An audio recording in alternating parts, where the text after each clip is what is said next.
আজকে সকালবেলায় একটা ঘটনা দেখলাম। বর্তমান পূর্ববঙ্গ বাংলাদেশের ময়মনসিংহের কোনো একটা জেলায় হিন্দু ছেলে,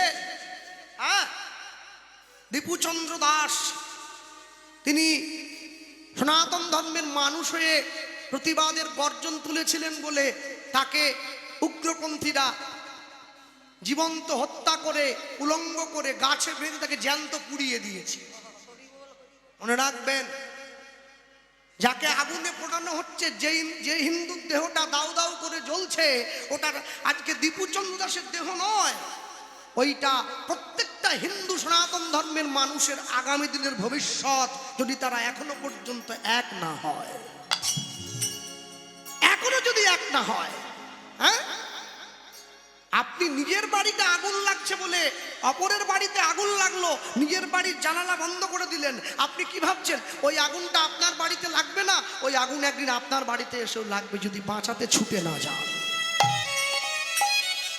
দিবে আর নিবে, মেলাবে মিলিবে, যাবে না ফিরে, এই ভারতের মহামানবের সাগরে তীরে। এইটাই ভারতবর্ষ।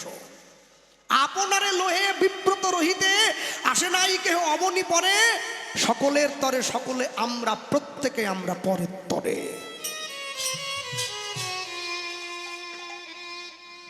আমি নিজে ভালো থাকবো, নিজে ভালো খাবো, নিজে ভালো ঘুমাবো, এই চিন্তা করে পৃথিবীতে আসি নাই। আমার জন্য যাতে আরো 5 জন ভালো থাকতে পারে, সেটা দেখার দায়িত্ব আমার, দেখার দায়িত্ব আমার। মনে রাখবেন, আজকে যদি এই জাতিটা না থাকে, এই হরিনামের মাটিটা না থাকে, তাহলে হরিনাম করাবেন কোথায়? জাতিটা যদি না থাকে, জপের মালা নিয়ে কাকে নাম শোনাবেন? কপালে তিলক নিয়ে কাকে বৈষ্ণবটা দেখাবেন? আগে জাতিটাকে তো বাঁচাতে শিখুন, দেখবেন বাকিটা এমনি বেঁচে আছে। যে গ্রামে 50টা মুসলমান বাড়ি থাকে, সেই গ্রামে একটা মসজিদ তৈরি হয়ে যায়।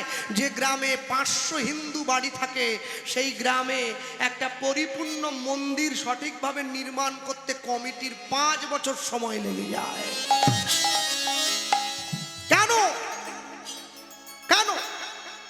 আমাদের উদাসীনতা আমাদেরকে দূরে সরিয়ে দিয়েছে ভক্তির পথ থেকে, নিজেদের জীবন থেকেও। বৈষ্ণব মহাজন লিখেছেন, মহাপ্রভু এসে কি করলেন সবার আগে দেখুন না, দূরমতি অতি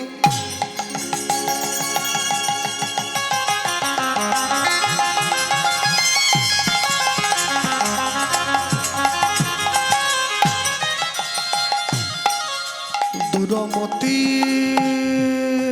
অতি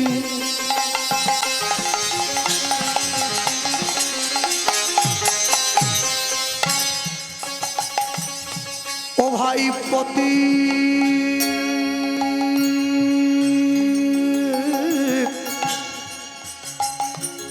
পতি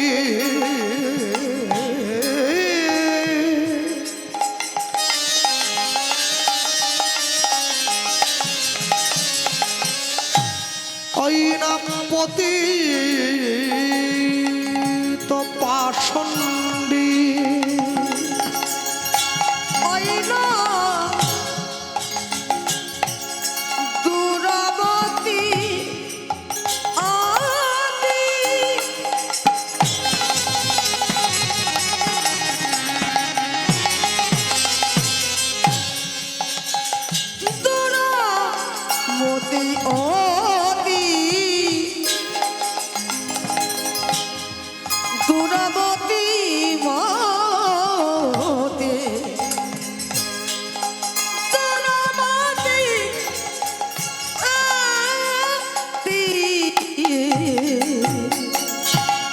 দূরমতি অতি পতি তো পাষণ্ডী,